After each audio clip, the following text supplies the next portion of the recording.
আমরা নানান প্রয়োজনে কিন্তু ব্যাংকে বিভিন্ন ধরনের অ্যাকাউন্ট ওপেন করে থাকি, কখনো সেভিংস, কারেন্ট, এসটিডি কিংবা লোন অ্যাকাউন্ট ইত্যাদি।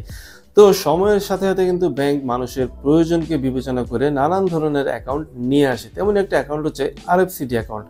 যদিও এই অ্যাকাউন্টটি খুব নতুন না, তবে ইদানিংকালে কিন্তু এই অ্যাকাউন্টটি বেশ প্রয়োজন হচ্ছে মানুষের। তো এই আরএফসিডি অ্যাকাউন্টটি কি, কারা ওপেন করতে পারেন এবং এটি ওপেন করতে কি কি লাগে বা এটি ওপেন করতে কি কি সুবিধা আছে ইত্যাদি বিষয়গুলি আজকে আপনাদের সাথে শেয়ার করব আমি নিয়ামত নাইম। আশা করি পুরো ভিডিওটি আপনাদের ভালো লাগবে। খুব সহজ করে যদি বলি তাহলে বাংলাদেশের কোনো নাগরিক যখন বিদেশ থেকে দেশে ফেরত আসেন এবং এই দেশে ফেরত আসার সময় ওনার সাথে যেই ফরেন কারেন্সিটা থাকে সেই কারেন্সিটা যখন তিনি ওনার কোনো ব্যাংক অ্যাকাউন্টে জমা করে দেন, আর এই ব্যাংক অ্যাকাউন্টে জমা করে দেওয়াটাই হচ্ছে আরএফসিডি অ্যাকাউন্ট। আর এটি হচ্ছে resident foreign currency deposit account. তো দেখা যায় কি কারেন্সি হতে পারে ডলার, পাউন্ড, ইয়েন এবং ইউরো সহ ইত্যাদি। আর এই ফরেন কারেন্সি লিস্ট কিন্তু বাংলাদেশ ব্যাংকের একটি সার্কুলারে বলা আছে কোন কোন দেশের ফরেন কারেন্সির এগেইনস্টে আমি আরএফসিডি অ্যাকাউন্ট ওপেন করতে পারবো। যে কোনো জিনিসেরই কিন্তু যত্ন নিতে হয় বা নিরাপদে রাখতে হয়, যাতে কোনো সময় চুরি হয়ে না যায়, হারিয়ে না যায় কিংবা মিস ইউজ না হয়। যেহেতু এটি ফরেন কারেন্সি তাই এটি কিন্তু নিরাপদে রাখাটা খুব জরুরি, কারণ এটি হারিয়ে যেতে পারে কিংবা মিস ইউজ বা চুরি হয়ে যেতে পারে। তো এবং পরবর্তীতে কখনো বিদেশে ট্যুরে বা বিদেশে গেলেও কিন্তু এই কারেন্সিটা আবার ইউজ করা যেতে পারে বা আমার কারেন্সির প্রয়োজন হতে পারে। তাই এটি কিন্তু ঠিকঠাকভাবে প্রিজার্ভ করে রাখতে হবে বা এটি অ্যাকাউন্ট মেনটেন করে রাখার প্রয়োজন আছে। আর এই ইত্যাদি সব কারণেই কিন্তু আরএফসিডি অ্যাকাউন্টের খুব দরকার ইদানিংকালে। বাংলাদেশের যে কোনো নাগরিক এই আরএফসিডি অ্যাকাউন্ট ওপেন করতে পারে।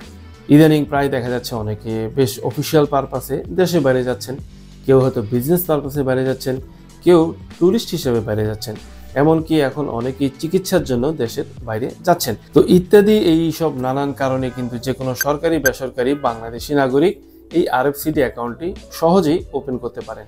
তো এই আরএফসিডি অ্যাকাউন্ট করতে প্রয়োজন হবে অ্যাকাউন্ট হোল্ডারের ছবি, এনআইডি, পাসপোর্ট, প্রয়োজনে ইমিগ্রেন্ট কিংবা টিকেটের কাগজ। আর নমিনিরও প্রয়োজন হবে সেম ছবি, এনআইডি।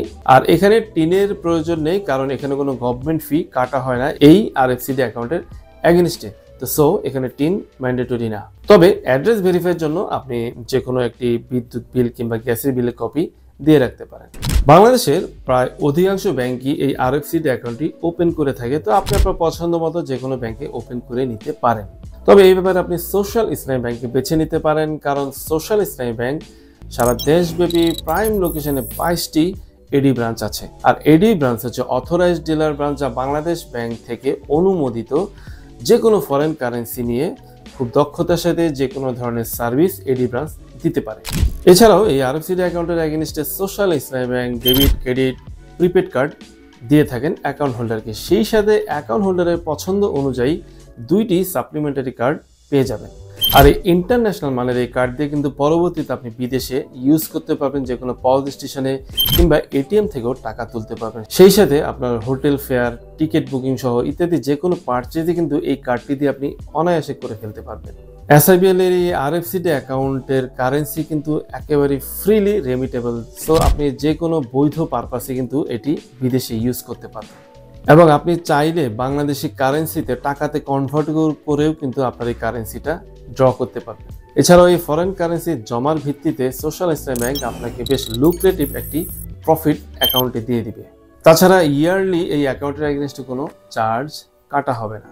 তো ইত্যাদি এইসব সুবিধার কারণে কিন্তু আপনি আরএফসিডি অ্যাকাউন্ট খোলার জন্য সোশ্যাল ইসলামী ব্যাংকে বেছে নিতে পারেন। আর এই আরএফসিডি অ্যাকাউন্ট সম্পর্কে যদি আপনি আরও কিছু জানতে চান তাহলে সোশ্যাল ইসলামী ব্যাংকের কনসাল্টার 16491-এ যে কোনো সময় আপনি কল দিয়ে জেনে নিতে পারেন।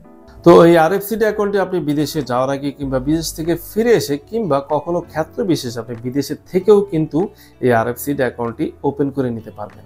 শুধুমাত্র বাংলাদেশ ব্যাংক স্বীকৃত ফরেন কারেন্সির এগেইনস্টে কিন্তু আপনি আরএফডিসি অ্যাকাউন্ট ওপেন করতে পারবেন। তবে একাধিক ব্যাংকে আপনি সেম কারেন্সির এগেইনস্টে কিন্তু অ্যাকাউন্ট ওপেন করতে পারবেন না।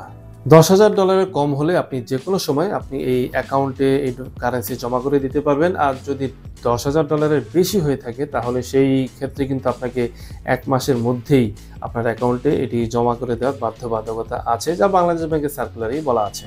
এছাড়াও $10,000 বেশি যদি আপনার সাথে থেকে থাকে তাহলে ইমিগ্রেন্টের সময় এফএমজি একটি ফর্ম আছে, সেই ফর্মটিতে আপনাকে সেই যে পরিমাণ $10,000 বেশি যে পরিমাণ কারেন্সি আপনার সাথে আছে সেটি ডিক্লেয়ার করে আসতে হবে এবং পরবর্তীতে ব্যাংকে যখন কারেন্সি জমা দেবেন তখন একটি কপি সেই এফএমজি ফর্মের একটি কপি ব্যাংকে জমা দিতে হবে।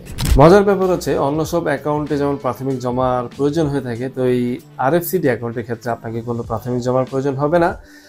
তবে এই ক্ষেত্রে আপনি যদি অন্য কাউকে দিয়ে, আপনার মনোনীত কাউকে দিয়ে অ্যাকাউন্টটি পরিচালনা করতে চান তাহলে সেই ক্ষেত্রে সেই সুযোগটি আছে।